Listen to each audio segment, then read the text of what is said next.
Hello and Merry Christmas. I'm packing my bags and hitting the road. It's December 25th and I can't wait to tell you about my favorite road trips of 2015.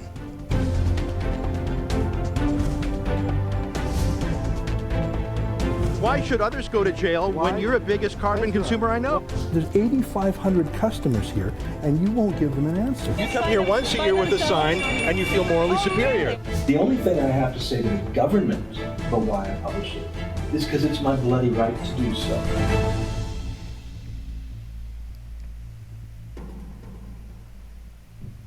One of my favorite things to do is talk to real people. By that I mean not media party elites or professional protesters, not politicians. I'm not talking about, I'm talking instead about real people with real jobs and real problems, like how to pay the bills each month. Well, this year I got to go to two of the biggest oil-producing regions in North America, Texas and Fort McMurray.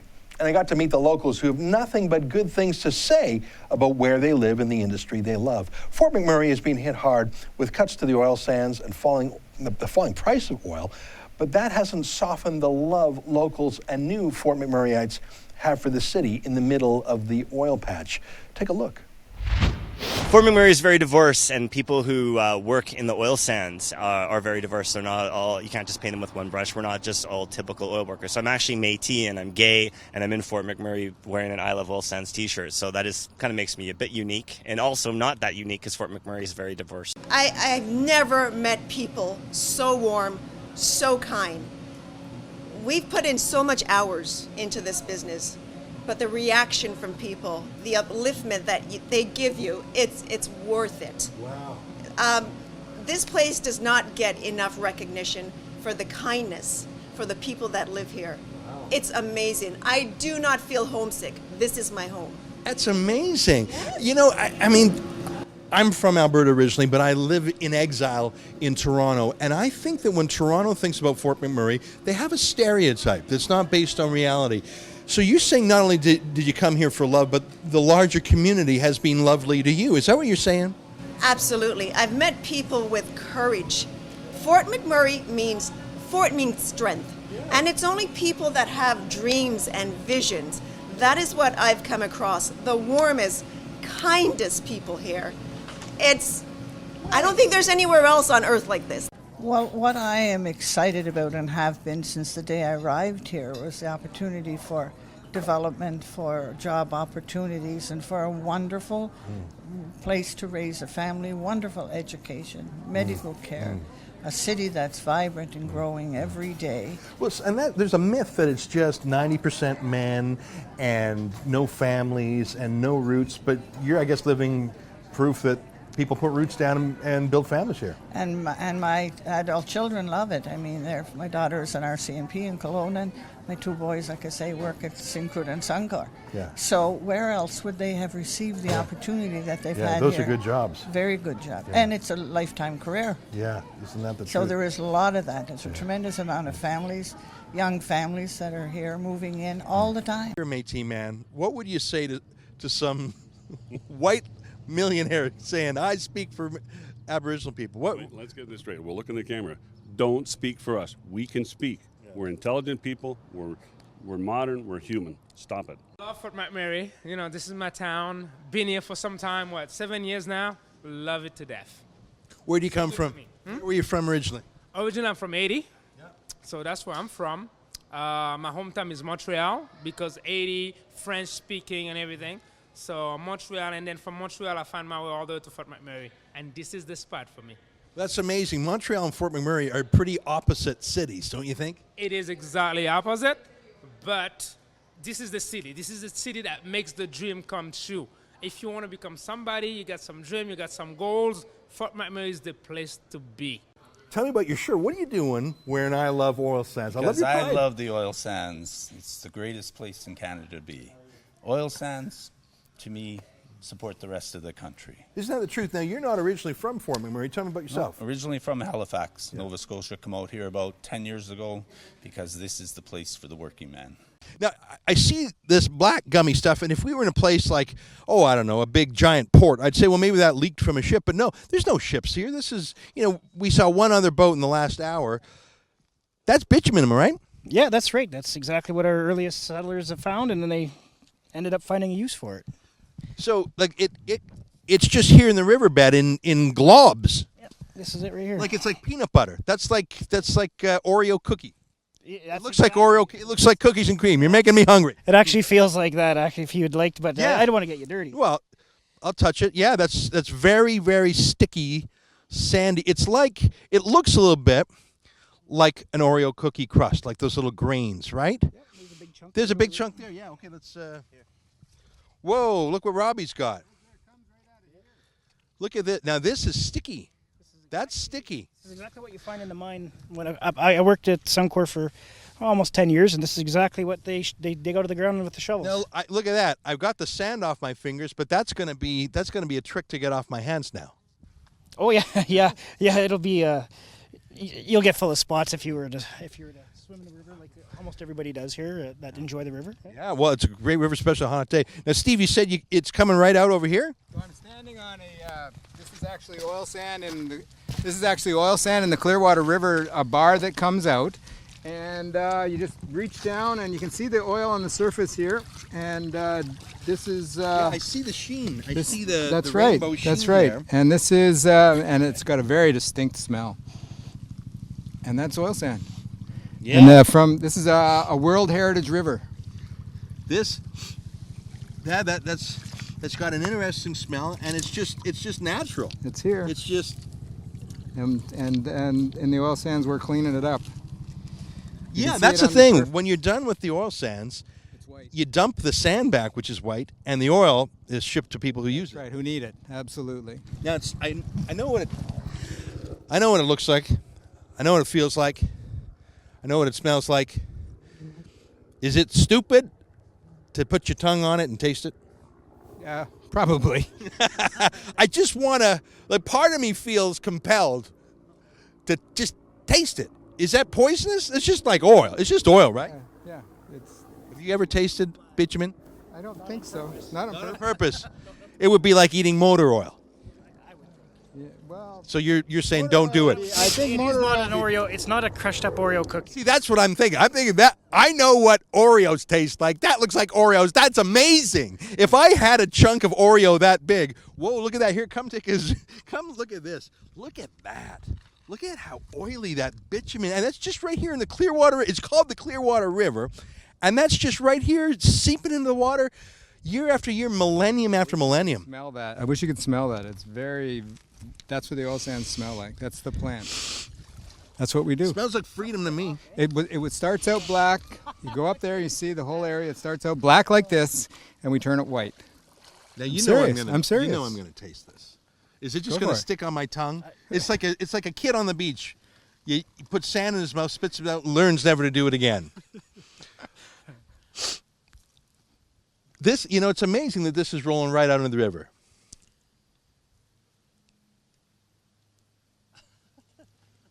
What does it taste like? Not that bad. If there's no comparison, it tastes like oil sand. Yeah, I mean it doesn't really taste like anything. I mean I'm not gonna eat it. We're not putting it on the. I'm just we're curious. not putting it on the menu. I'm just curious. I mean, I know that there was a sort of a childish thing to do, but aren't you curious? I mean, this is the first time I've ever been out here in the heart of this beautiful Clearwater River. Frankly, I have tasted it working in the mine so long. It's just not something that I feel like eating right Yeah, now. well, I mean, listen, you've been doing this for 40. I want to know everything about bitumen because I'm certainly not going to learn about it watching David Suzuki's The Nature of Things. What an amazing group of people, complete opposite of the picture that the media party paints of Fort Mac, isn't it? Next, I head to Texas, where a fracking boom is saving ranches from extinction. That's after the break.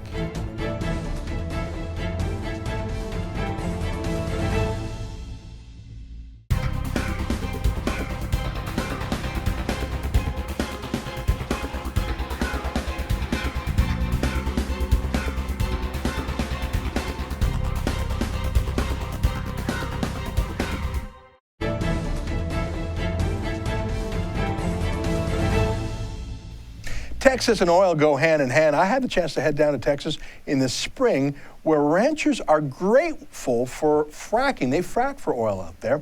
has had such a minor impact on the actual land, but a major economic impact, letting them keep their century-old ranches in the family. Here, take a look. Your family sold off land. Maybe it was when cash was in a pinch. Basically, if this fracking job goes I mean, an oil company doesn't put millions of dollars into a frack job they're not pretty confident about. That's right. So if this goes how they think it's going to go, you guys won't have to sell off any land ever again. No, and that would be nice, yeah, because we want to keep what we've got. Now, your family, the next generation, or is it your grandkids now, want to start ranching or little herd of cattle on the property too. Right. That's correct. And they're living in the house that I was an infant in. So, yeah. I don't know if running a small herd of cattle here is economic, but if the bills are paid by fracked oil, that makes ranching a lot more fun, doesn't it? I used to say that, you have to make a living doing something to ranch. Yeah. Because you can't make it just on ranching. At least we can't, not on a small. What that means is he'll be able to put in fences that hold his cows in. He'll be able to fix the water troughs and do a lot of things that so far are undone. So, yeah, it'll be a blessing. Yes, I managed that ranch, and obviously that type of work doesn't pay very well, and so I had to enhance my income to raise a family, and oil and gas was available and has been very good to us. Now, over there we saw the cows and the horse that came to visit when you honked your horn. I thought that was amazing. But now behind us is, why don't you describe what we see there? I think I know what it is, but why don't you tell me to make sure I'm getting it right? Well, that's in this area they call it a wolfberry well. It's been drilled to about 10,000 foot, and they were probably fracked 8 to 10 different zones in there, and to open up the rock and able to produce more oil. For years, this country had been drilled, and a lot of people had thought, well, it's, there's no more to be got out of here, and what's here is all we'll get. And once fracking came along, we were able to, with that new technology, to drill a tremendous amount of wells in this area, which has had a huge impact on our economy and people's lives, and it's been a wonderful thing. They fracked a lot of wells out here. We've had no problem. We have underground water. We have no contamination. We have absolutely no problems. It is the future of the oil and gas business. Without fracking, you would not be getting any of the oil out of this shale, period. How important is oil and gas to you compared to your other sources of income like ranching? Would your ranch be sustainable economically were it not for oil and gas? Well, I wouldn't say it wouldn't, but you wouldn't have, it'd be a very meager living. You need the oil and gas. If you're lucky enough to be in the right spot, you need the oil and gas to make the ranching work out. Will not lie. Will not lie. Whoa, Jesus Christ. That's the best I've done.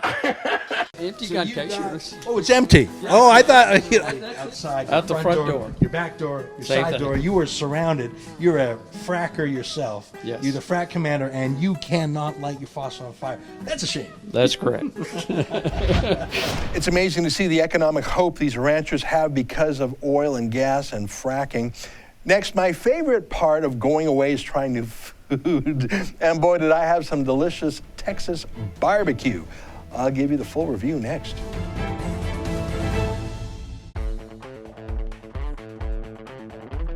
Looking for the perfect gift? Did you know the Rebel.media has a store? Make a statement with a t-shirt. Have your morning coffee in a Fearless Travel coffee mug. There's even an Ezra Levant bobblehead. It's a one-stop shop for the perfect gift. And don't forget to pick up something for yourself. Go to therebel.media/store to find out more.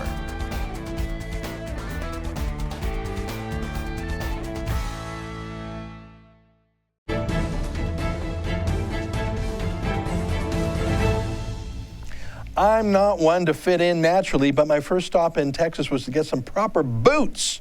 Take a look.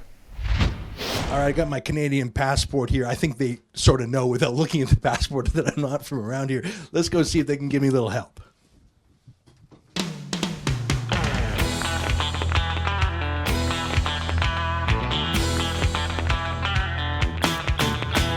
Now, I don't want to be over the top.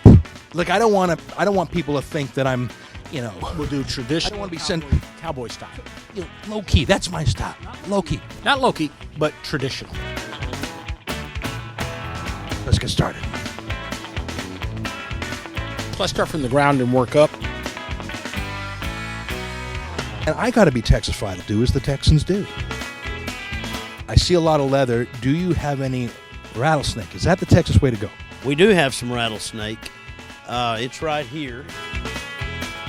When you're wearing rattlesnake, what does it say? Does it say you're trying to be different than the other guys, that you got to watch out for the bite?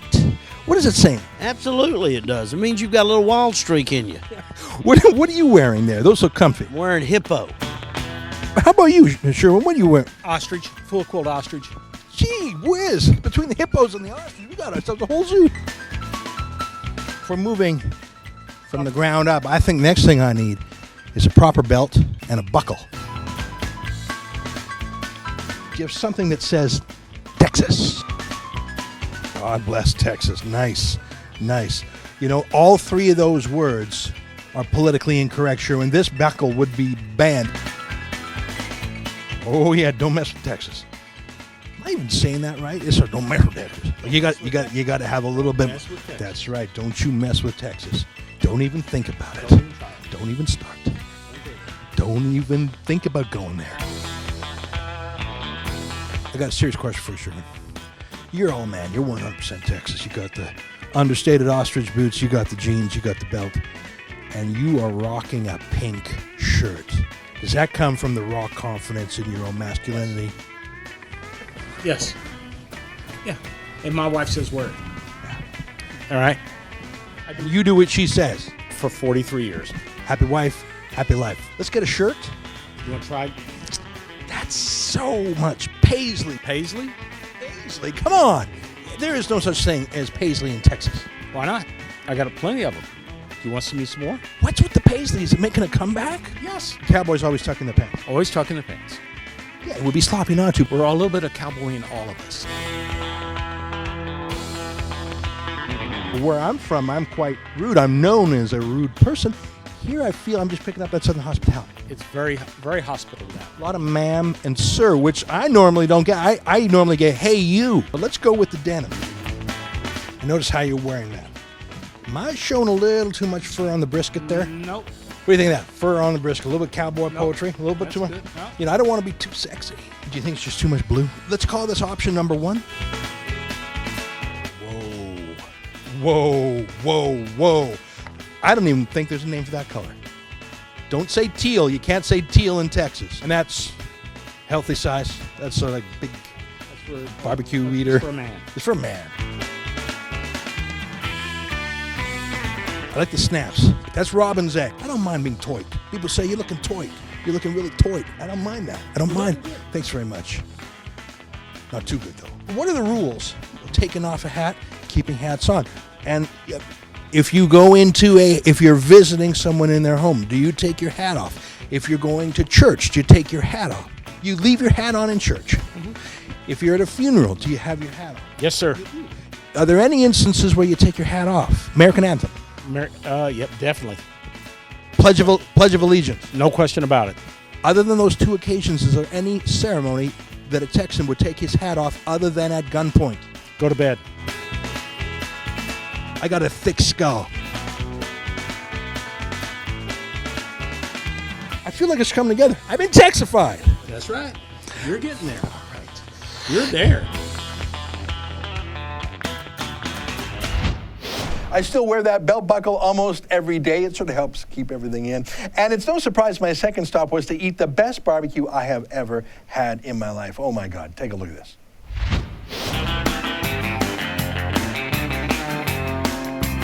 I am so famished. I haven't eaten in literally like 90 whole minutes. We're starting off here at Cooper's Pit Barbecue, in Canada, and we shall all just barbecue something. What we really mean is grilling. We don't barbecue like they barbecue down here. Here, let's go in and take a look.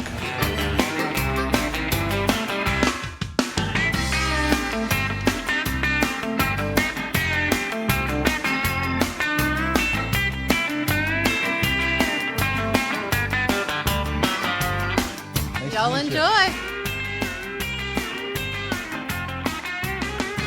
I already had a bite of this mac and cheese. It's amazing. Because I'm just putting off the moment of truth. the ribs. I'm not going to kid around. I'm not going to be like David Cameron eating a hot dog with a knife and fork. I'm going to pick these beef ribs up the way that, I mean, if God didn't meant us to pick up beef ribs, why'd he give us hands?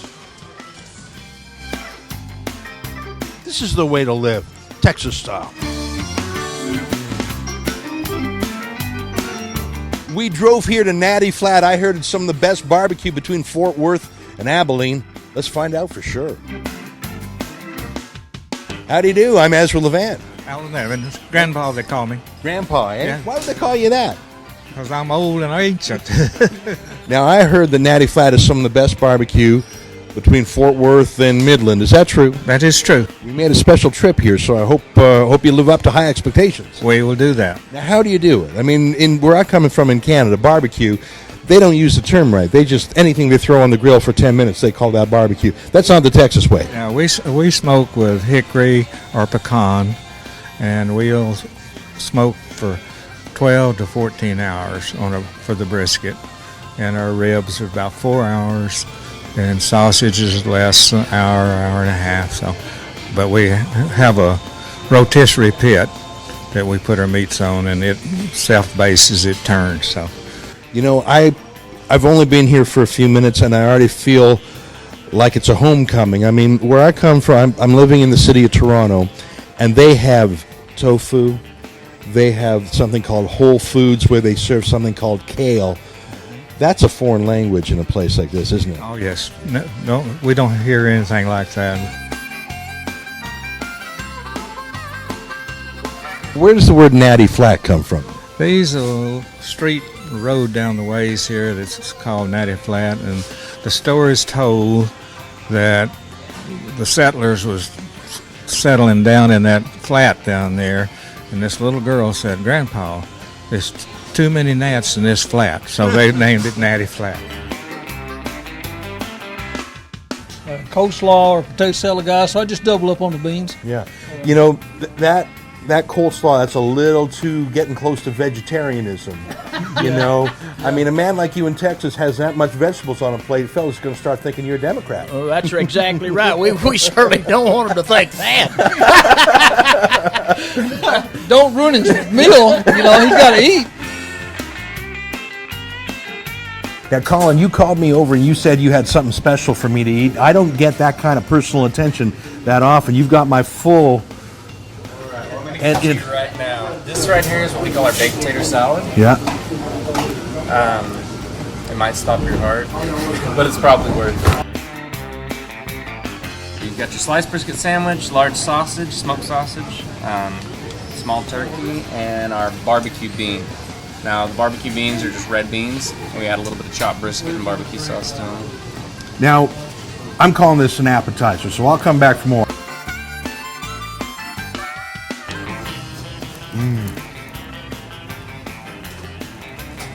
That is so good. Do yourself a favor, put down that turkey dinner and go get some Texas barbecue. It is so good. It's different than what we call barbecue up here in Canada. Don't go away. More of my road trips after the break. Ontario residents are being hosed on electricity prices. The latest Auditor General's report says we've been overcharged by $37 billion over the last several years. That works out to nearly $2,800 for every man, woman, and child. Why? Mismanagement and bad policy choices from the Ontario Liberals. It's going to cost us billions more in coming years. Energy Minister Bob Chiarelli won't take responsibility. He's lashing out. It's time for Bob to go. If you agree, go to firebob.ca. That's firebob.ca and make your voice heard.